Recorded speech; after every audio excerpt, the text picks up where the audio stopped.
Oh ya, langsung aja. Mulai aja deh langsung. Oke. Assalamualaikum warahmatullahi wabarakatuh. Salam Om Swastiastu, Namo Buddhaya, salam kebajikan, salam sejahtera bagi kita semua. Kami ucapkan selamat malam dan terima kasih kepada para peserta yang telah berkenan hadir pada acara malam hari ini. Perkenalkan, nama saya Muhammad Rizky Ruya Prawinata. Saya akan memandu teman-teman pada acara malam hari ini yang memiliki tema Advanced Recon for Cyber Warrior. Baiklah, untuk membersihkan waktu, saya akan membacakan susunan acara pada malam hari ini, yaitu yang pertama ada pembukaan yang baru saja kita laksanakan barusan. Yang kedua ada pengenalan mengenai SCN atau Secure Code Network. Yang ketiga ada sesi materi yang akan diisi oleh narasumber kita pada hari ini, yaitu Mas Faras Gifari. Dan yang terakhir adalah sesi tanya jawab. Nah, mungkin banyak dari teman-teman di sini nih yang belum kenal dengan SCN. Nah, jadi apa itu sih SCN? Secure Code Network atau SCN adalah sebuah komunitas yang bergerak di bidang teknologi informasi yang memiliki fokus utama pada penyediaan edukasi dalam cybersecurity dan network engineering. Komunitas ini bertujuan untuk meningkatkan pemahaman tentang cybersecurity dan network engineering. Visi kami adalah menjadi komunitas yang terdepan dalam penyediaan edukasi cybersecurity dan network engineering yang inovatif, membekali anggotanya dengan pengetahuan yang mendalam, dan berperan aktif dalam meningkatkan keamanan dan kehandalan jaringan teknologi informasi. Dan misi kami adalah menyelenggarakan acara dan seminar berkala untuk berbagi wawasan tentang keamanan siber dan praktisi jaringan, memberikan edukasi cybersecurity dan network engineering secara gratis, dan memberikan pelatihan CTF atau Capture the Flag kepada anggota yang ingin mendalami bidang cybersecurity. Oke, mungkin cukup sekian ya pengenalan tentang SCN. Semoga bisa dipahami. Sebelumnya kita sapa dulu nih Mas Faras, pemateri kita hari ini. Halo Mas Faras. Halo. Selamat malam semua. Apa kabarnya nih Mas? Gimana? Alhamdulillah baik saya. Alhamdulillah. Sudah siap Mas materinya? Siap, insya Allah. Oke, mantap. Kepada para peserta dimohon untuk mematikan mic atau di-mute agar tidak mengganggu perjalannya materi. Kalau begitu langsung saja kita semua mulai materinya. Kepada Mas Faras dipersilakan untuk memaparkan materinya. Oke, sebelum kita mulai kita nyapa dulu kan nih. Rame nih, ada 40 Boleh orang. banget. Udah banyak nih. Yang join dari chat nih, saya baca. Halo, kirim salam, mantap Mas Razali nih. Ada Bang Lin juga.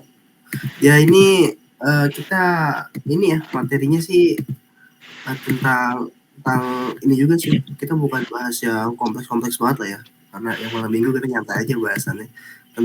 Kita bahas tentang yang namanya itu reconnaissance. Cuman reconnaissance ini bukan sekedar reconnaissance biasa yang kayak melakukan subdomain enumeration, terus melakukan yang namanya kayak nyari directory, bukan gitu-gitu doang ya. Kita akan bahas yang sebenarnya itu lebih kompleks lah daripada itu, karena bahkan ada yang bilang juga, orang-orang tuh para suhu bilang untuk mendapatkan bug kadang kita juga harus melakukan reconnaissance secara dalam. Semakin dalam bahkan malah kita bisa dapat bug yang semakin ini lagi ya, semakin bagus lagi ya. Sama halnya kayak kita kalau lagi contoh kayak lagi nambang, semakin dalam kita ngegali kan kita akan semakin dapat kayak semakin dapat jackpotnya gitu loh. Sama halnya kayak bug hunting atau pentest ya, semakin dalam kita melakukan reconnaissance maka temuan yang akan kita dapat itu juga akan semakin bagus ya. Jadi sini saya pengen langsung mulai share screen dulu aja ya. Saya pengen nyiapin PowerPoint-nya dulu sebentar. Oke. Izin share screen ya.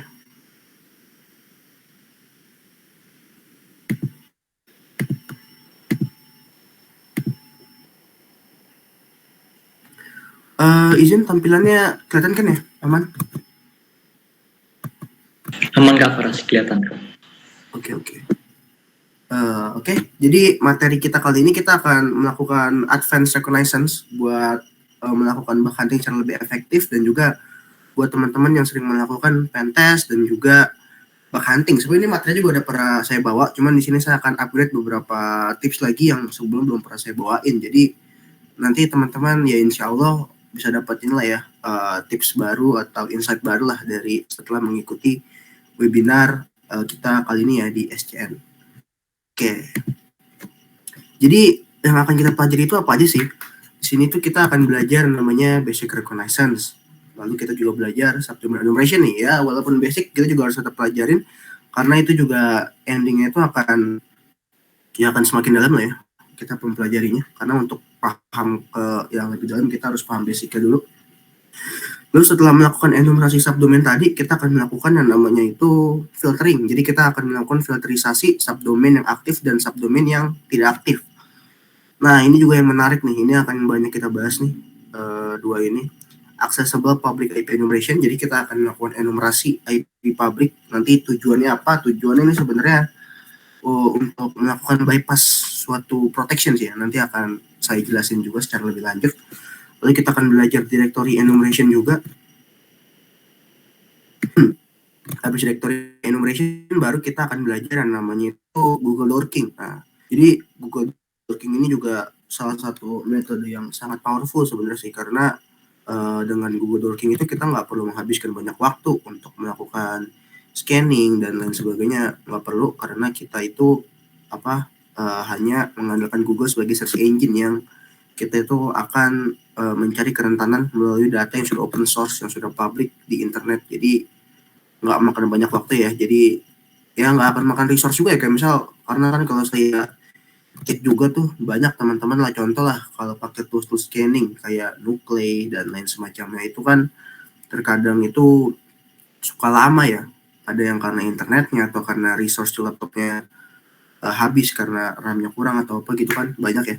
Dengan metode-metode Google Dorking seperti ini tuh ini juga bisa sangat membantu mempercepat ya, karena kalau dari Google Dorking ya dalam sekejap kita bisa dapat informasi banyak ya. Oke, nanti kita akan belajar secara lebih lanjut ya di slide selanjutnya. Oke, di sini kita mulai dari basic dulu ya, pengenalan tentang tahap reconnaissance atau tahap information gathering ya. Ada dua bilangnya, ada yang bilang reconnaissance atau ada yang bilang juga information gathering, sama aja sebenarnya. Jadi intinya ini merupakan tahap di mana seorang pentester atau bug hunter mengumpulkan informasi yang dimiliki oleh target sebanyak mungkin. Jadi sama halnya lah ya, seperti ilustrasi yang di kanan tuh, tentara lagi memantau base musuh misalkan. Sama halnya ya kayak hacking juga seperti itu sebenarnya. Kita itu memantau informasi yang dimiliki target sebanyak mungkin. Karena ya semakin dalam kita mendapat informasi, maka kedepannya kita juga semakin mudah untuk menyerangnya. Karena kayak tentara lah, misal pengen nyerang suatu musuh gitu kan, biasanya mereka itu mengintai, itu diintai nih, dia dapat informasi apa aja sebelum dia melakukan eksploitasi atau penyerangan secara lebih lanjut. Pastinya informasi itu penting ya. Kalau di dunia digital atau terutama di sistem aplikasi, web aplikasi dan lain sebagainya, hal information gathering ini nih, tahap information gathering ini bisa mencakup banyak hal seperti sebenarnya ya. Bisa kayak jumlah port yang terbuka, lalu ada jumlah subdomain yang dimiliki, atau bahkan isi direktori dan juga endpoint yang dimiliki oleh si mungkin teman-teman kalau yang belum tahu, direktori itu kayak semacam folder dalam website, dan endpoint ini kayak semacam akhir dari folder dalam suatu website lah, gampangnya saya kayak gitu ya. Biasanya kerentanan itu sering muncul di endpoint nih, endpoint. Kita juga nanti akan belajar juga cara mengenumerasi endpoint ya dengan menggunakan tools nanti namanya di research, itu bisa kita pakai, dan itu juga sangat recommended sebenarnya buat teman-teman kalau buat melakukan reconnaissance secara basic. Dan subdomain mengumpulkan subdomainnya juga merupakan salah satu step yang penting sih, apalagi nih kalau teman-teman yang misal yang emang sering mainnya atau automation terus gitu ya, ngumpulin subdomain ini udah salah satu step yang gak bisa dilepas lah ya, karena kan kita akan mengumpulkan berbagai macam subdomain unik sebenarnya, subdomain unik yang dimiliki. Oke, kita akan lanjut lagi. Kita bahas namanya ada passive reconnaissance. Jadi reconnaissance itu sebenarnya dibagi dua ya teman-teman. Ada passive reconnaissance dan juga ini namanya active reconnaissance. Ini buat teman-teman yang nggak tahu, passive reconnaissance ini merupakan metode kita mengumpulkan informasi tentang sistem yang dimiliki target, tapi kita nggak perlu melakukan kontak secara langsung ke targetnya. Jadi gampangnya sih analoginya, kalau ke orang kita pengen coba ngulik lah, pengen cari tahu tentang orang tersebut, tapi kita nggak nanya langsung ke orang tersebut, tapi kita nanya itu melalui pihak ketiga atau orang lain. Misal kita nanyanya ke temannya orang yang pengen kita cari informasinya gitu.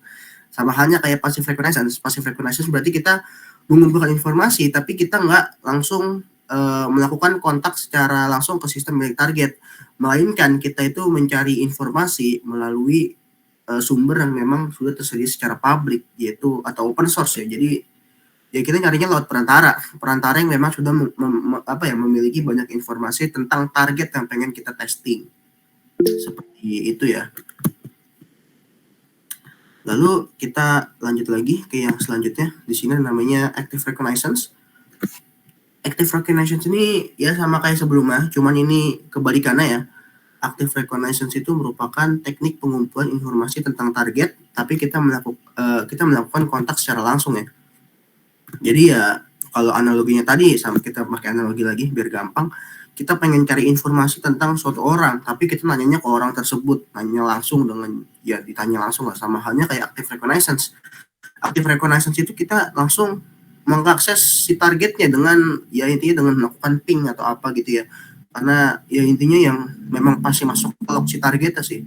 Jadi ya buat teman-teman yang nggak tahu cara kerja log itu, ya intinya dia itu memantau aktivitas suatu server, dan log ini tuh dia ngedeteksi semuanya. Bahkan gampangnya sekedar kita ngakses webnya aja, misalnya kita akses web google.com, itu di lognya si Google udah kedetek kalau kita lagi akses web dia, itu pasti kebaca. Jadi ya kita mau sekedar ngakses atau nggak melakukan apa-apa, intinya ngakses yang ada hubungan dengan sistem target ya pasti akan masuk ke dalam lognya. Nah yang jadi masalah tentang log itu sebenarnya banyaknya request. Kalau requestnya cuma satu, cuma request beberapa request yang kecil, itu sebenarnya nggak terlalu ngaruh ke log. Karena ya seperti yang teman-teman tahu ya, log itu tuh jumlahnya banyak banget pokoknya. Banget. Nah kalau kita cuma melakukan request yang nggak malisius atau cuma beberapa request dengan cara manual aja, itu harusnya nggak akan langsung kedeteksi sebagai threat ya, kalau dari DCM-nya gitu atau di IDS-nya, IPS-nya itu nggak kedetek sebagai threat, tapi hanya sebagai ya aktivitas biasa. Beda cerita kalau kita melakukan itu dengan suatu tools ya, kita ya, langsung ngebabat habis pakai tools yang memang ngabisin banyak request. Kalau itu jelas akan masuk ke log ya, akan kedeteksi di log dengan IP kita yang banyak. Apalagi kalau mereka udah punya tadi ya beberapa teknologi yang memang bisa sangat membantu untuk melakukan protection dari sisi blue team-nya, kayak udah punya CM, terus intrusion detection system, prevention system, terus ada WAF, firewall gitu-gitu, ya udah gampang kedeteksi kalau mereka bisa mengkonfigurasi software tersebut dan perangkat tersebut dengan baik. Itu udah bisa ditanggulangi sebenarnya kalau kayak gitu ya. Nah, tapi di sini intinya kayak gitu ya. Active reconnaissance ini contoh-contohnya seperti kita mengakses informasi langsung ke target, seperti langsung akses ke mesinnya, langsung mengakses ke servernya, langsung atau kita melakukan apapun lah ya yang berhubungan dengan akses langsung. Kayak gampangnya sih yang paling kelihatan kayak misalnya kita melakukan brute force SSH, brute force FTP, dan melakukan DDoS gitu-gitu kan. Itu jelas itu maksudnya kalau DDoS bukan reconnaissance sih, sorry ya. Jadi intinya itu active reconnaissance. Jadi dan ini kadang active reconnaissance ini bisa berpotensi hukum, makanya sebisa mungkin saya juga udah sering wanti-wanti sih teman-teman juga. Kalau untuk melakukan bug hunting, kalau bisa carinya yang memang open bug bounty aja, atau kalau di pemerintah cari yang ada open CSRT, yang punya CSRT atau report ke BSSN gitu ya. Karena ya kita kan nggak tahu kan ya apa yang terjadi, ya kita lebih baik mengantisipasi lah, lebih mending mencegah kan daripada mengobati. Jadi buat jaga-jaga teman-teman kalau pengen pentest atau bug hunting yang mencari yang open bug bounty aja. Ya walaupun susah, tapi ya itu walaupun susah nanti akan ini kok, akan ngasah skill kita juga ya, karena kan yang jago-jago kan juga berawal dari nggak dapat terus kan, lama-lama bisa jadi jago. Oke, lalu ini ada teknik yang namanya itu subdomain enumeration. Buat teman-teman yang masih belum tahu apa itu subdomain enumeration, subdomain dulu ya, kita menjelaskan dulu apa arti subdomain ya. Barangkali sih teman-teman yang belum tahu. Jadi subdomain itu saya biasanya nyebutnya sih kalau ngajarin ke orang awam gitu, biasanya saya ngasih itu kayak semacam anak dari domain. Nah, contoh di sini. Ini kan nama domain utamanya itu example.org. Kalau subdomain berarti dia adalah subbagian dari domain utama. Kayak gini photos.example.org. Kalau misal domain utamanya google.com, tapi subdomainnya ada drive.google.com, terus ada maps.google.com, ada mail.google.com, dan lain semacamnya, gitu ya. Kalau misalnya ada yang belum tahu apa itu subdomain. Jadi subdomain enumeration ini merupakan teknik di mana seorang pentester akan mengenumerasi atau mengumpulkan dan mencari semua subdomain yang dimiliki oleh suatu domain. Tujuannya apa? Tujuannya itu untuk memperbanyak scope kita untuk melakukan testing. Jadi kita melakukan pentest itu nggak terpacu di domain utama doang, melainkan kita bisa nge-pentest semua subdomain yang dimiliki oleh si target. Jadi scope-nya bisa kita banyakin. Tapi kalau di program bug bounty sendiri ada ketentuannya ya. Ada ketentuannya, biasanya dikasih tahu subdomain mana aja atau domain mana aja yang eligible buat di report atau buat dapat bounty, harus dicek juga. Karena juga biasanya kita mengumpulkan subdomain enumeration ini tujuannya apa? Karena kerentanan itu umumnya itu ya sering ditemunya di subdomain dibandingkan dengan domain utama, tapi ya berbalik lagi ya dengan aplikasinya, tapi banyaknya di subdomain. Kalau untuk melakukan subdomain enumeration, tools yang saya rekomendasikan adalah tools yang namanya itu SubFinder. Nah, ini ada overview dari tools SubFinder. Nanti kita bahas aja ya, kita kelarin dulu nih materinya. Ya, mungkin teman-teman kalau ada yang belum tahu cara penggunaannya seperti ini, SubFinder, terus kita masukin domainnya apa, dan dia akan menyimpan ke dalam subdomains.txt.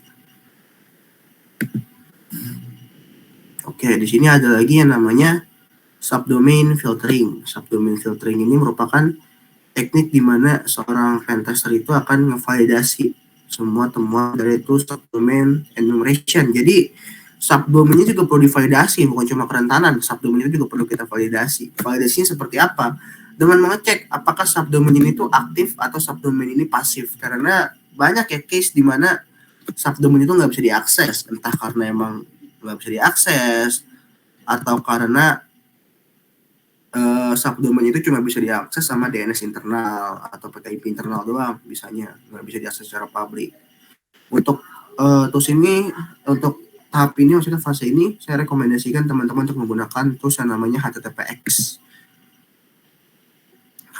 Toolkit ya. Ini untuk enumerasi subdomain.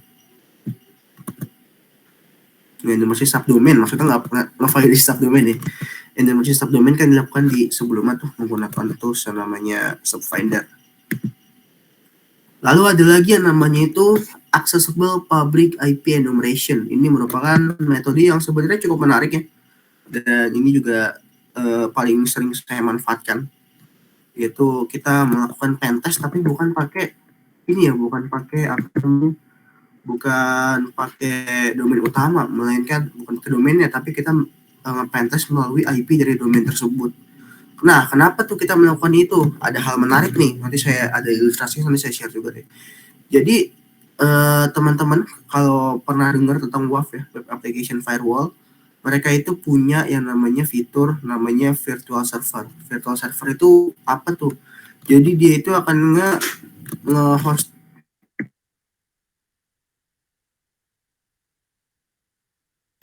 maaf tadi ada ini dikit.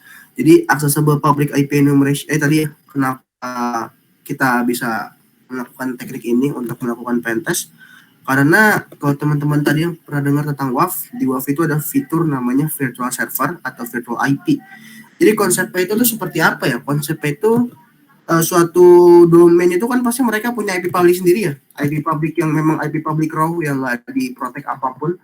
Dengan adanya WAF dan virtual server ini, WAF itu akan yang melakukan yang namanya itu masking IP dengan tujuan untuk ngeprotek IP tersebut biar nggak bisa di-DDoS atau nggak bisa diinjek dengan serangan-serangan kayak SQL injection, XSS dan lain sebagainya. Itu bisa tuh dilakukan tuh. Jadi domain-domain yang kita akses itu sudah terproteksi dengan WAF. Karena tadi yang kayak yang saya bilang, itu diproteksi dengan yang namanya dengan adanya virtual server tadi. Nah, kalau IP ini ya, IP aslinya nih, atau biasa kita sebut dengan IP origin, itu biasanya nggak diproteksi dengan yang namanya WAF.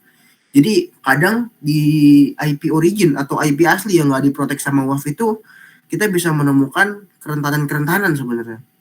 Bisa banyak sih sensitive data exposure ya, banyak data leak di situ, banyak data-data yang tadinya kalau sama WAF itu diprotek, kalau pakai Tapi kalau kita akses melalui IP originnya atau IP public aslinya, itu nggak diiniin ya, nggak di protect gitu. Kayak misal di domain kita bisa melakukan di domain kita nggak bisa melakukan SQL injection, tapi ketika kita coba dari IP origin atau IP public aslinya itu kita bisa melakukan SQL injection, dan itu sering banget terjadi ya.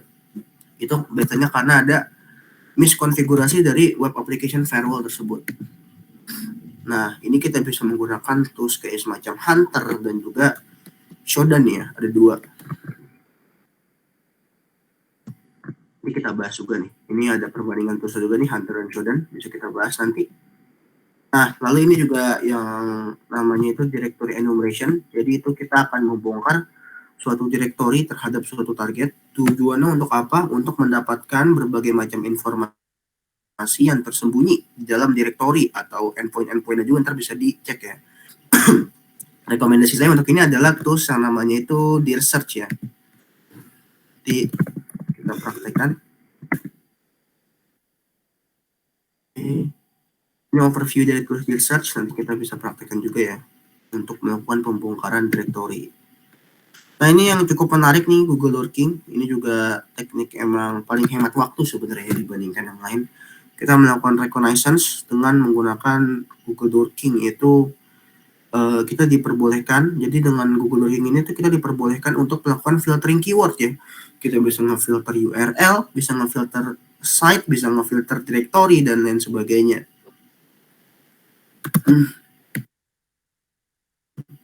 Dari sini kita bisa langsung mencari hal-hal yang ini ya, sensitif, kayak seperti dashboard admin, terus directory sensitif, form registrasi, terus atau kita juga bisa pakai buat mencari target yang open bug bounty, terus mencari subdomain, parameter SQL injection, XSS, dan lain sebagainya. Jadi dengan Google Lurking ini semua hal itu bisa memungkinkan untuk kita lakukan.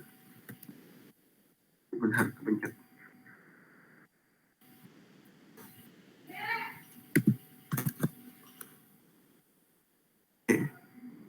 Lalu ini ada beberapa overview dari Google Doc ya. Google Doc ini ada sintaks-sintaksnya, nanti bisa dicoba, atau mungkin nanti ini di-share kali, bisa di-share ya PPT-nya nanti. Nah, di kanan ini contoh penggunaan Google Doc untuk mencari program bug bounty. Ini contoh nyari program bug bounty di pemerintah ya. Jadi kita nge-filter site dengan go.id, terus kita mencari URL yang ada hubungannya dengan CSAT. Ini muncul semua nih ya, CSAT pemerintah buat nge-report bug. Atau nanti teman-teman juga bisa pakai ini Google Doc ini buat mencari yang namanya web yang open bug bounty yang emang ngasih monetary reward atau reward yang berupa duit. Nanti bisa kita cek juga, bisa kita coba. Nah, ini paling PPT-nya gini aja. Sini saya pengen coba share beberapa ini ya, prakteknya ya. Sebentar, saya pengen buka terminal dulu.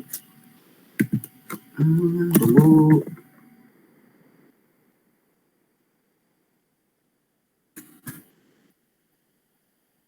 Sebentar, saya cek dulu ya.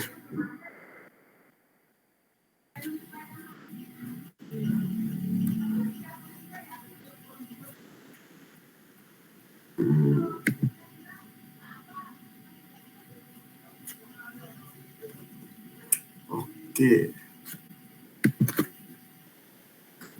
Kita coba bahas dari yang tadi ini dulu ya.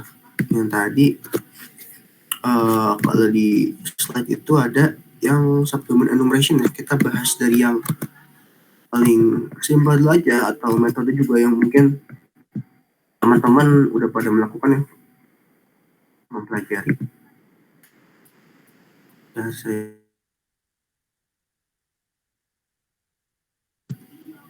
Oke. Saya share-nya entire screen aja deh. Itu ini deh.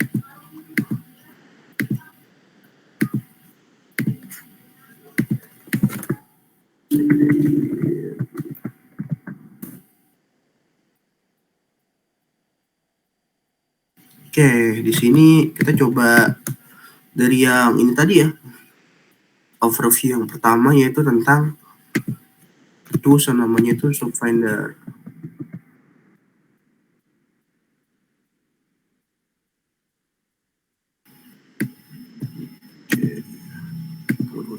saya share-nya ini deh.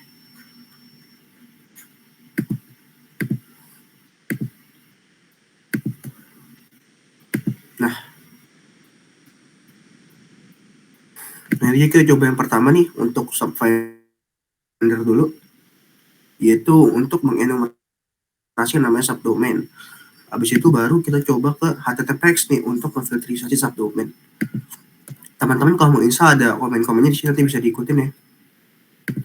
Kita langsung share ke terminalnya aja biar nggak berat, agak berat sih saya kalau share entire screen.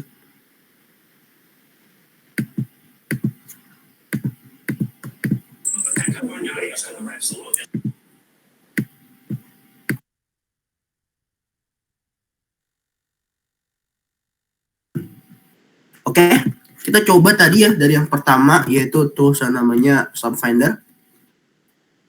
Kita bisa melakukan instalasi dengan sudo apt install subfinder. Jadi akan install.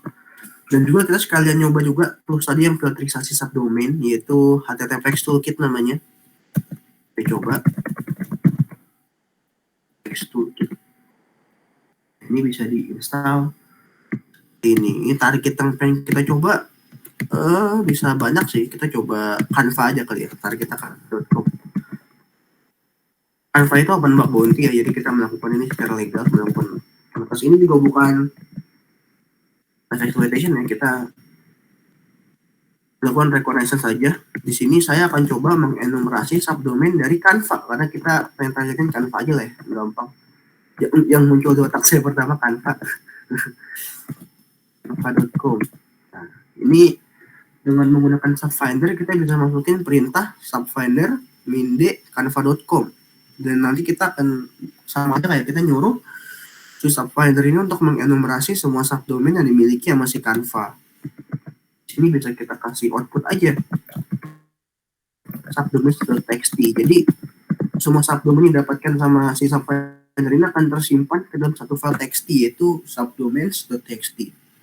Bisa kita enter aja.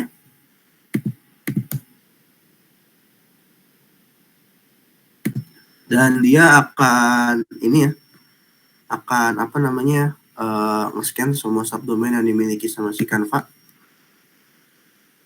Nanti kita bikin perbandingan nih, bisa bikin perbandingan subdomain sebelum di subdomain sebelum difilter dan sesudah difilter gitu. Nah, ini kecepatan scanningnya tergantung internet masing-masing ya sebenarnya. Nah, di sini udah kelar nih. Dulu. Nah, di sini karena kita menambahkan output min-o atau menambahkan flag min-o maksudnya, yang singkatannya adalah output. Jadi subdomain yang tadi dikumpulkan sama si subfinder ini sudah terkumpul ke dalam satu file. Di sini saya akan ngecek nih jumlah subdomain itu ada berapa. Nah, jadi saya lihatnya berdasarkan line aja ya, berdasarkan jumlah barisnya. Di sini jumlah barisnya ada 168, sedangkan satu baris diisi oleh satu subdomain. Berarti kita bisa ambil kesimpulan bahwa subdomain Canva kalau di scan pakai subfinder itu dia memiliki 168 subdomains. Tapi di sini bisa kita buktikan nih bahwa gak semua subdomain yang didapatkan nama subfinder ini gak semuanya bisa diakses. Jadi kita bisa melakukan filtering lagi nih. Mana subdomain yang bisa diakses dan mana subdomain yang gak bisa diakses. Subdomain nggak bisa diakses tuh maksudnya tadi ya kayak site can be reached atau nggak, ya intinya nggak bisa diakses lah ya. Kalau subdomain normal kan harusnya bisa diakses. Di sini kita akan coba filter lagi nih dari 168 subdomain tadi yang aktif itu ada berapa subdomain.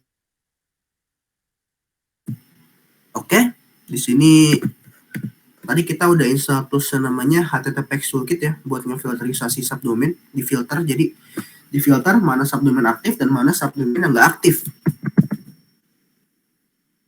Kita bisa pakai HTTPX. Nah, ini komennya udah muncul ya. Jadi intinya HTTPX Toolkit ini merupakan tools untuk melakukan filtering subdomain nih. Di sini kita sama aja kayak nyuruh si HTTPX ini untuk nge-scan semua subdomain yang tadi udah didapatkan sama subfinder. Di scan nih kan nyuruh HTTPX buat nge-scan, ini subdomain aktif semua nggak sih? Kalau ada subdomain yang nggak aktif disingkirin aja. Terus bikin semua subdomain aktif tersimpan ke dalam satu file, yaitu file saya kasih nama active.txt ya. Sini bisa kita enter aja. Nah, dia akan ngefilter nih. Seharusnya subdomain yang didapatkan nama si HTTPS ini adalah subdomain yang aktif semua. Tapi ya kadang-kadang ada false positif ya. Dia tetap harus dicek, tapi yang pasti dia akan mengurangi. Nah,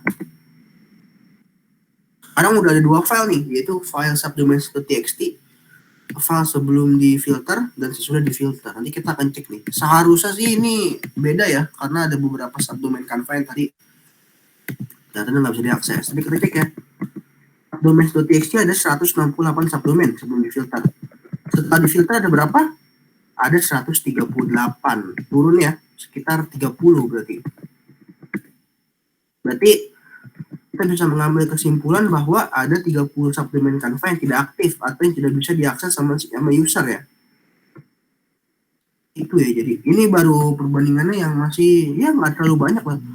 Kadang ada yang perbandingan itu sampai ratusan subdomain, jadi yang bisa diakses itu cuma misalkan cuma berapa, cuma dari 700 subdomain yang bisa diakses cuma 400 subdomain gitu. Itu sering terjadi kejadian seperti itu.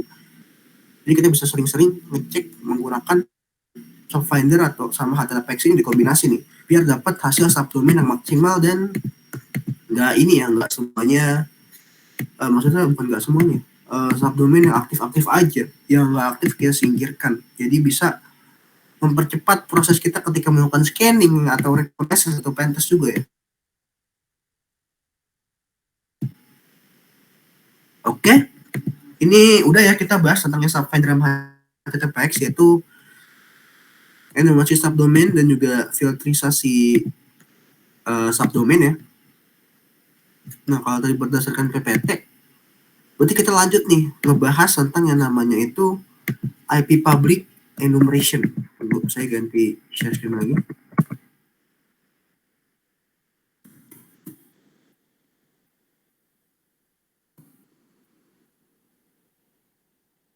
Yang berilustrasi nih biar ngejelasin lebih enak ya, biar teman-teman bisa lebih paham.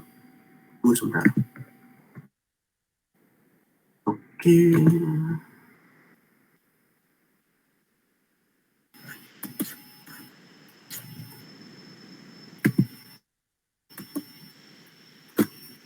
Nah,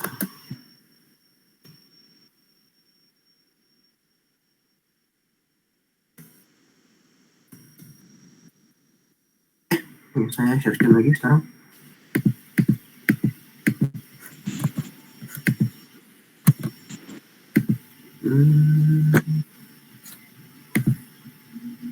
Nah, ini yang tadi saya bahas sedikit nih ya tentang akses apa untuk melakukan pentest dari yang namanya itu IP public atau IP origin juga ya. Jadi itu konsepnya tuh seperti ini teman-teman nih. Konsep mengapa IP public dan IP origin itu bisa menjadi suatu suatu scope baru untuk melakukan pentest. Karena secara default tadi ya, kalau domain tersebut atau perusahaan tersebut sudah menggunakan WAF, WAF ini akan berada di tengah-tengah ya, di antara user, kita sebagai user, dan juga si servernya. Jadi ini nih, bisa teman-teman lihat di sini ya. Di sini itu ada server IP aslinya si server. IP aslinya adalah 80, 40, 10, 22. Jadi ini adalah memang IP asli si server yang nggak diproteksi apa-apa. Kan server ini diproteksi WAF setelah dia sudah ada di tengah-tengah sini, setelah diproteksi sama WAF. Dan WAF ini cara kerjanya juga ngemasking IP ya, seperti yang saya bilang tadi. Jadi ini aplikasinya sama, isi aplikasinya sama, cuman keamanan dan IP-nya berbeda. Kalau yang IP-nya masih asli, dia belum diproteksi WAF, tapi kalau IP-nya udah dimasking, dia udah diproteksi WAF. Jadi konsep kita melakukan attack ke IP origin itu seperti apa? Yaitu kita langsung mencari IP aslinya si server. Kita nggak melewati WAF jadinya nih. Seharusnya kan normal user biasa dia harus melewati WAF dulu untuk mengakses servernya. Tapi sebagai attacker kita bisa langsung mengakses server asli tanpa harus berhadapan dengan WAF. Sini kita akan bahas nih cara nyarinya tuh seperti apa. Ini cukup menarik nih. Oke, saya lanjut ini lagi ya. Kita pindah screen lagi. Kalian saya nyiapin.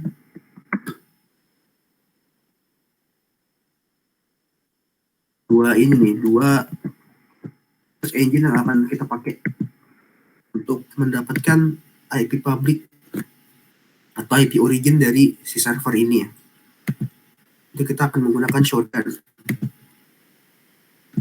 dan juga namanya Hunter.how, bisa dua sebenarnya sih.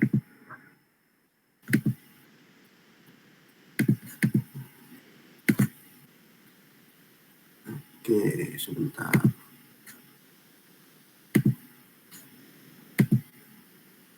Oke, saya share screen lagi.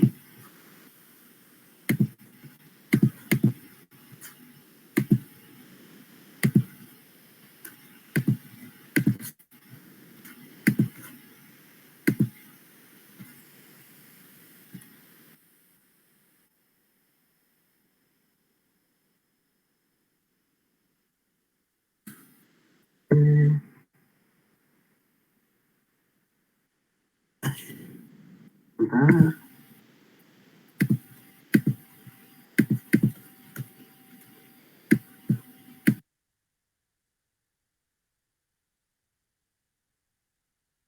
Oke, jadi inilah Shodan ya teman-teman. Sesuai kayak yang ada di PowerPoint tadi nih, mana? Di sini ya. Yaitu melakukan accessible public IP enumeration ya. Jadi kita ngefilter IP origin yang bisa diakses nih. Kita bisa menggunakan dua tuh sebenarnya. Antara Hunter dan juga Shodan. Sama aja, tapi saya akan praktekin pakai Shodan dulu. Kenapa? Karena Shodan itu hasil temuannya lebih valid dibandingkan yang Hunter.how. Hunter.how ini kita bisa lebih banyak, cuman nggak sevalid Shodan. Nah ini saya akan ngasih contoh ya. Rat Upload Bonding yang menarik nih. Ini sebenarnya dari namanya Bang Ruth Bakar ya, mungkin teman-teman udah pada tahu. Ini beliau ini pernah mendapatkan bukti di Apple dengan metode yang akan kita share kali ini nih. Nah, kita cek. Dia dapat $6.000 ya dari Apple. Yaitu dia juga mencari kerentanan dari salah satu IP publiknya miliknya si Apple, yaitu dari subdomain support.apple.com. Jadi dia mencari IP publiknya support.apple.com di Shodan, dan dia melakukan research atau melakukan enumerasi direktori dari situ kan. Nah, setelah dicek nih IP publiknya, dia mendapatkan suatu data sensitif nih, yaitu kayak ada semacam real time server monitoring ini kayaknya. Ini kalau dari domain ini nggak bisa diakses, tapi kalau dari IP public ini bisa diakses. Contohnya kayak gitu. Jadi ini juga bisa kita pakai. Teman-teman mungkin kalau ada variasi lagi, misalnya pengen scan nuklei tapi yang di scan IP public itu juga bisa sebenarnya. Banyak juga, ada juga tuh yang pernah dapat LFI dari metode seperti ini. Ini bisa kita coba nih.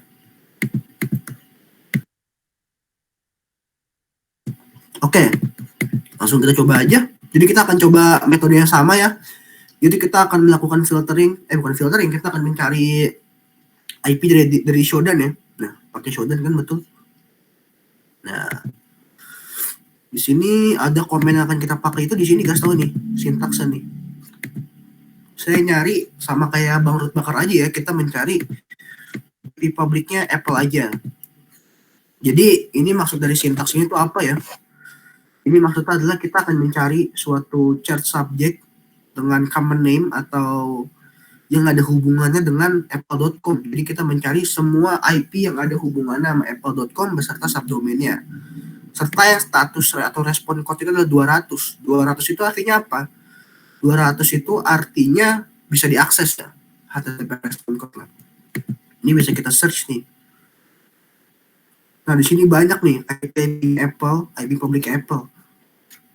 Nah, ini harusnya rata-rata pada bisa diakses, tapi tetap kita harus validasi ya. Biar kita akses. Kalau bisa diakses, ini harusnya bisa kita tes. Ada beberapa juga yang nggak bisa diakses walaupun dari filter dengan kode 200 ya. Ini IP publik doang atau bukan IP publik yang bisa diakses. Biasanya itu saya nyari yang ada logo Apple kayak gini. Kalau ada logo Apple kayak gini, biasanya bisa diakses nih. Ada logo Apple di sini. Coba kita cek. Kalau bisa diakses, coba aja kita di research ya. Nah, kayak gini kita bisa pencet advance, terus kita proceed aja. Nah, ini bisa diakses ya. Berarti tandanya kita bisa mengakses salah satu subdomain Apple melalui IP public. Nah, kalau udah kayak gitu teman-teman bisa melakukan dear search aja sama kayak yang dilakukan Bang Ruth Bakar gitu. Siapa tuh bisa dapat data sensitif kayak gini juga. Nah, ini bisa teman-teman coba pakai tools dear search atau tools apa atau di scan pakai Nuclei atau pakai apa gitu bisa aja di sini ya. Karena ya sebenarnya tergantung juga sih. Cuman terkadang kalau udah kita akses via IP origin seperti ini, kita udah berhasil nge-bypass firewall.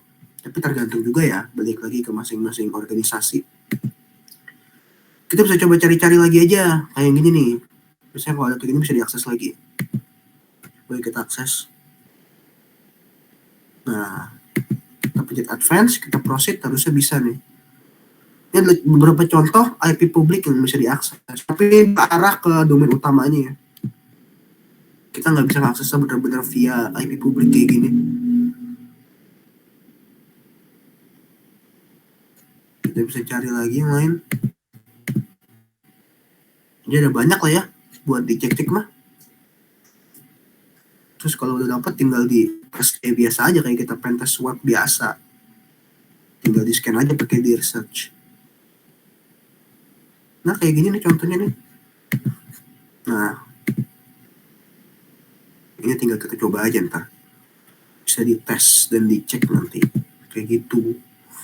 Dan kalau udah dapat IP ini teman-teman tinggal scan aja pakai tools di research ya. Nih saya share ini juga.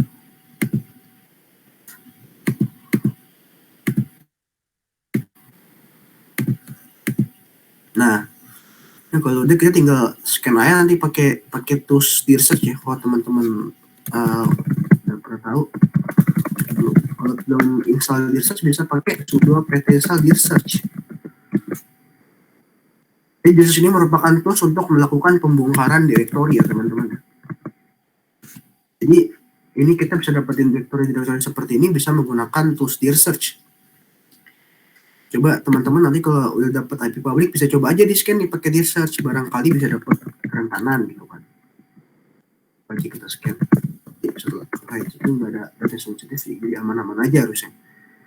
Dia akan scan semua direktori yang dimiliki sama IP public tersebut sampai dapat. Kalau udah kayak gitu teman-teman tinggal tungguin aja sampai selesai. Nanti dia akan coba mencari kerentanan dari IP public ini. Bukan mencari kerentanan sih, lebih tepatnya melakukan pembongkaran direktori.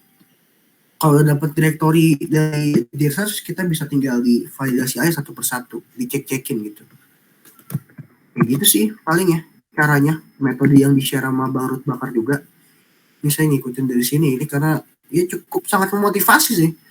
Apalagi bondnya gede banget kan, $6.000. Bayangin aja, dapat 90 juta. Ya barangkali bisa dapat juga kan ya kita di sini. Ikuti jejaknya. Jadi karena gitu ya, tinggal di research aja IP pabriknya. Nanti kalau dapet celah-celah kerentanan, kayak gini contohnya ya, tadi ya.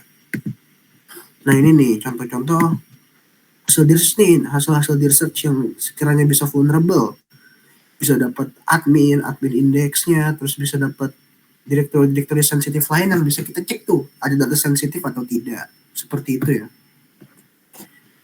Oke, sekarang metode yang terakhir nih, yaitu adalah Google Dorking nih berarti. Nah, Google Dorking ini teman-teman bisa coba ini ya, dicobain aja ini. Atau kita bisa pakai ini, kalau ini saya agak ngeri sih kalau misalnya langsung di live praktek gini. Kan ini soalnya langsung instan gitu loh, langsung kita masukin sintaksnya kita bisa langsung dapetin dari data sensitif. Atau teman-teman kalau misalnya pengen coba melakukan Google Dorking, teman-teman bisa pakai ini nih, tools otomatis ini sih, bukan otomatis ya, ini generator sintaks Google Dorking. Teman-teman bisa nyari dokumen yang ke-expose secara publik, terus ada kerentanan directory listing, dan lain sebagainya. Teman-teman tinggal masukin ini aja, domainnya, kayak misal, contoh lah ya, google.com. Dia akan coba cari nih, kayak semacam data yang berhubungan dengan dokumen yang bocor di domainnya google.com. Di sini dia munculnya, tapi ini bukan dari google.com ya. Kita bisa coba yang lain lagi nih. Bisa coba yang lain. Jadi dia sistemnya cuma nge-generate sintaks sih, tapi nggak langsung nge-scan kertas gitu, enggak. Bisa nyari database file expose gitu, bisa dicek-cek aja kayak gini nih. Tapi kan tetap harus divalidasi ya, jadi jangan langsung anggap ini merupakan kerentanan gitu ya. Seperti itu sih palingan nih, kalau teman-teman pengen coba bisa search aja Pentest Tool Information Gathering Google Hacking. Seperti itu ya konsepnya sih untuk Google Working dan juga yang accessible public IP enumeration. Terus saya share linknya aja nih biar gampang nih kalau misalnya pengen nyoba. Bang Faras bukan udah dapat bug di Apple. Wah, hoax itu kata siapa itu? Masih cukup saya belum bisa. Oke, paling itu aja sih materi dari saya nih beserta prakteknya, mungkin bisa dibalikin nih ke MC-nya. Terima kasih. Oke, terima kasih Kak Faras tadi atas materinya. Sangat mudah dipahami ya teman-teman. Oke. Atau tadi ada yang masih kurang paham nih atau kurang jelas sama materi yang sudah dipaparkan tadi. Oke, bagi yang kurang jelas atau kurang paham, habis ini bakal ada sesi tanya jawab. Bagi teman-teman yang ingin bertanya, silahkan menggunakan fitur raise hand atau lewat chat ya teman-teman. Oke. Iya, boleh namanya, silakan yang mau nanya. Nanti PPT-nya dikirim nggak? Nanti saya share ke ini deh. Wah, ini orang hoax banget ya di chat nih. Kerja sama. PPT share ke Discord.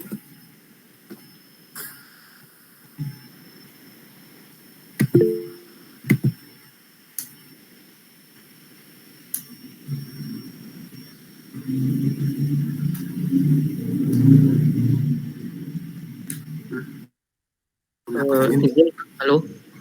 Oh iya, itu ada Kak Ageng. Monggo dipersilakan Kak Ageng. Bismillah. Izin bertanya Kang. Terima kasih kepada Kang Faras atas materinya yang membuka kita lagi untuk mendapatkan ilmu-ilmu yang baru gitu. Jadi sebelumnya izin bertanya, tadi di layer aku lihat Kang Faras ini banyak sih banyak ikut sertifikasi. Nah, boleh tahu kalau ikut sertifikasinya itu di mana gitu Kang? Terus mengenai biayanya itu berapaan gitu? Oh, sertifikasi kayak yang CEH gitu-gitu ya? Iya Kang. Oh gitu. iya. Kalau untuk sertifikasi seperti itu, kalau mau ditanya nyarinya di mana, ada yang namanya itu kayak semacam apa ya? Bisa dibilang vendor. Iya, itu mana kayak vendor gitu lah. Atau gampangnya distributor lah. Distributor dari lembaga aslinya. Kayak misal isi Council, Offensive Security atau OffSec, Inland Security dan lain sebagainya. Itu di Indonesia tuh mereka itu ada distributornya. Kayak contoh lah, kalau di isi Council itu ada di namanya CourseNet, terus ada yang namanya Sinergi Academy, terus ada Synex Metrodata. Itu mereka open ini juga sertifikasi tuh. Itu mereka itu bisa dibilang perwakilan isi Council di Indonesia sih sebenarnya. Dan sertifikasinya mereka ya ada CTI atau Red Limit tuh. Red Limit itu partner Metaforsec, itu juga udah ini juga sebenarnya, udah barang dari distributornya isi Council juga sih. Tapi baru untuk sertifikasi yang masih kayak Ethical Hacking Essentials gitu-gitu, nanti nextnya kita akan open kelas CEH juga. Tapi untuk biaya sih sebenarnya beragam ya setiap sertifikasi. Kalau dicek itu ya, kalau nggak salah CEH kalau sekarang itu udah berapa ya, 18 juta apa 18 atau udah mungkin udah 20 kali. Saya terakhir ngambil tuh masih di bawah itu, masih di bawah jauh lah, masih nggak jauh juga di 10 juta, belum sampai 20 juta waktu itu. Terus kalau untuk sertifikasi lain harganya beda-beda sebenarnya. Mungkin bisa dicek aja tuh di distributor isi Council di Indonesia ya. Ada banyak tuh. Gitu sih, paling sih. Oke, apakah sudah terjawab? Kalau lebih spesifiknya itu di mana ya Kang? tadi Contoh. bisa di Coursenet, terus ada Scinex Metrodata, terus ada lagi di lembaga namanya JICA UI, JICA. Terus ada Sinergi Akademi. Coba search aja Coursenet deh, Coursenet yang paling terkenal kan. Ada Coursenet sama Scinex Metrodata sebenarnya sih yang paling ini kalau di Indonesia. Baik Kang, terima kasih. Oke, sama-sama. Nah, ada lagi kan nih yang mau tanya? Semangat mumpung masih di sini ya. Nanti kalau udah kelar nggak bisa tanya-tanya lagi. Bisa sih, tapi ya lebih ribet aja gitu. Monggo di Silakan lagi yang mau nanya. Bener nih, CV12 mencari kontak CSIR untuk melaporkan kerentanan dari web-web pemerintah atau swasta. Itu ada yang dari chat. Oh iya, oke. Tips-tips mencari kontak teaser. Oh iya, teaser itu kita bisa nyari pakai Google Working sebenarnya sih. Cari gini nih. Tapi kalau aktif atau enggaknya nggak tahu ya, saya kurang tahu. Mungkin bisa tanya-tanya aja kalau teaser aktif atau enggak, bisa tanya-tanya aja di namanya sih di komunitas. Tapi kalau buat nyari teaser bisa pakai Google Working nih. Nah, bisa masukin sintaks kayak gitu di Google, nanti muncul semua tuh domain pemerintah yang ada buka bug bounty lah bisa dibilang, atau open teaser lah yang pasti gitu. Oke, lanjut pertanyaan selanjutnya mungkin. Oke, apakah ada lagi? Oh, di chat banyak nih, jawab dari chat aja kali nih. Iya, itu yang di chatnya banyak. Oke, Bang Faras, ada keinginan untuk ambil sertifikasi lagi nggak SCP? Insya Allah.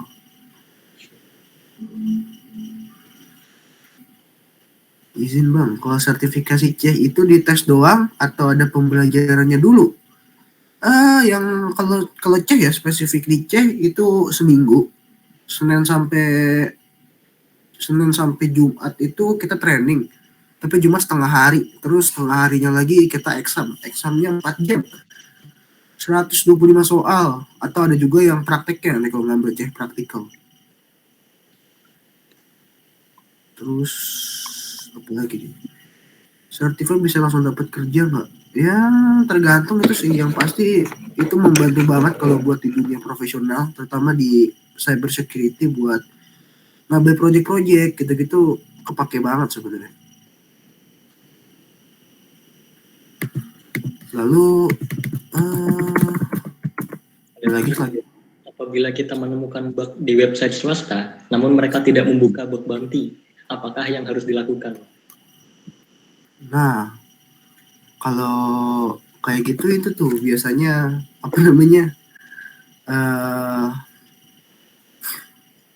Ya itu dicoba di report aja sih, cuman itu nggak menjamin dapat apa-apa. Apalagi tapi juga lihat-lihat juga ya, kalau web swasta yang lumayan gede coba di report aja. Tapi kalau yang masih UMKM gitu ya bukan kenapa-napa ya, takutnya kalau misalnya jawab orang awam mereka nggak ngerti, dikiranya kita malah jadi orang jahat gitu, malah nge-hack webnya mereka gitu. Hati-hati, masih mending dikasih makasih, dikasih apresiasi. Nih, Kayak mana lagi nih?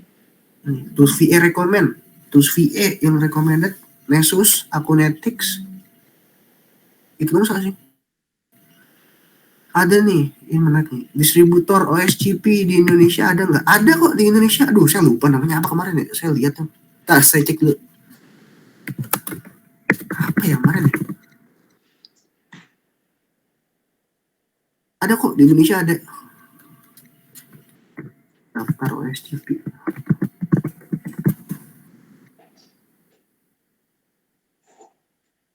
Saya lupa di mana deh, tapi ada kok di Indonesia ada.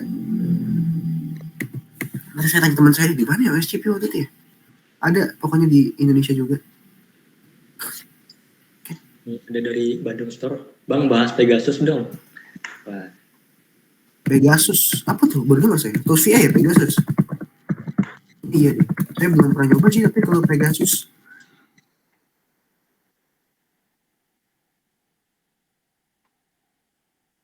pertanyaan apa lagi nih? Izin Bang, kalau Laravel debug bar itu dimasukin sama adminnya atau ada hacker yang injek secara ilegal?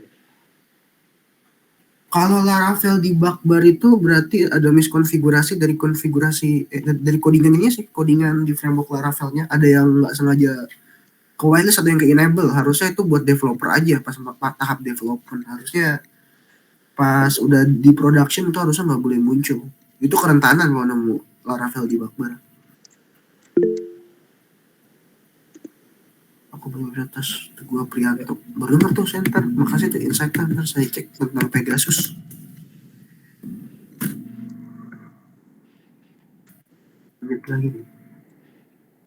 Lagi nih, Bang Faras belajar cyber otodidak apa sekolah khusus? Ya kalau saya sih awal-awalnya belajar sendiri sih, tapi pernah ikut course juga, nyoba ikut course dulu. Itu tapi awal saya udah ada basic sih. Tapi awalnya saya belajar sendiri dulu sih sama teman waktu itu barengan tuh. Emang tertarik aja belajar hacking. Terus pas udah ada biaya beberapa tahun kemudian sih emang udah lumayan seriusin baru saya coba ikut course tuh. Tahun 2020 ambil course betul. Izin Mas Faras, ini pada bahas sertifikat semua. Izin nanya Mas, apakah ada tes C, OSCP dan lain-lain yang menggunakan bahasa Indonesia untuk orang-orang yang emang tidak mengerti tapi ingin C dan lain-lain? Karena itu bersifat internasional, jadi untuk examnya gitu mereka ini sih semuanya full pakai bahasa Inggris. Tapi kalau untuk pembahasan secara bahasa Indonesia mungkin ada sih, tapi saya belum nemu. Soalnya kan kalau di sertifikasi networking tuh di Cisco, CCNA, CCNP tuh mereka ada versi Indonesianya. Kalau isi konsil kayaknya nggak ada deh. Bukan saya belum nemu, lebih tepatnya sih.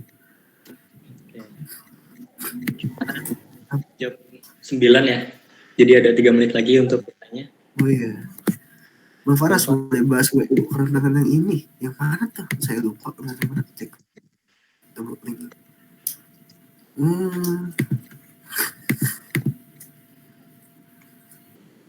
Ntar saya bahas sama dulu. Izin Bang, tahapan belajar hacking itu apa aja? Belajarnya itu ya kayak biasa sih, kita mulai, kalau saya sih ngarahinnya dari belajar fundamental, belajar cyber security, terus belajar networking, cara fundamental aja, basic-basicnya. Habis itu baru belajar kayak Linux, belajar Linux basic, Linux atau kernel Linux itu juga udah bagus banget. Habis itu coba belajar berdasarkan kerentanan, misal kita belajar kerentanan SQL injection, terus kita belajar toolsnya apa, SQL map, belajar IDOR, toolsnya apa, pakai map suite kayak gitu.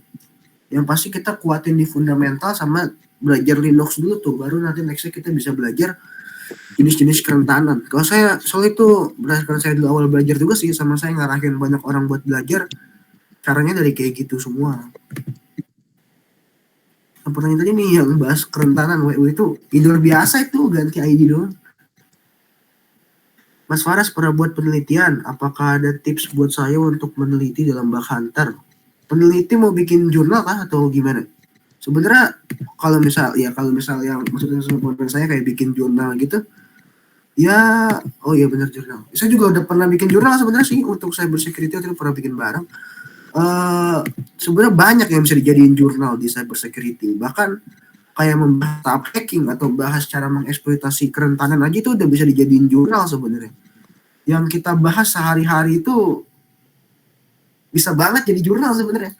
Kayak contoh lah, kita topiknya tentang cara mengeksploitasi dan mengamankan kerentanan SQL injection pada aplikasi. Itu bisa. Atau bahas tahap-tahap hacking gitu, atau bikin apa gitu. Bisa banget. Banyak sih referensi jurnal buat cyber security. Atau meneliti tentang security operation center. Terus beserta tools-toolsnya kayak Wazoo, Elastic, dan sebagainya. Izin Bang, pernah mencoba bug hunter Android? Terakhir kali ini. Izin Bang pernah mencoba bug hunter Android? Saya pernah coba untuk mobile application pentest. Pernah dibahas kok kalau misalnya lihat di YouTube Metaforsex sih. Soalnya saya pernah bahas tuh cara konfigurasi Burp Suite buat buat konekin Burp Suite ke aplikasi mobile buat melakukan mobile pentest. Begitu. Kalau mau hubungin saya bisa di Discord Peta Forsec sih, kalau saya sih aktifnya biasanya. Oke, mohon maaf memotong Mas Paras sebentar karena udah waktunya 21.00 nih jam 9. Oke. Kita tutup aja. Buat yang udah hadir sekali lagi saya ucapkan terima kasih. Dari tim SCN juga mengucapkan terima kasih yang sebanyak-banyaknya. Nantikan terus update konten-konten berikutnya. Kayak nanti kita bakal ada sharing session yang lebih banyak lagi dan menghadirkan narasumber yang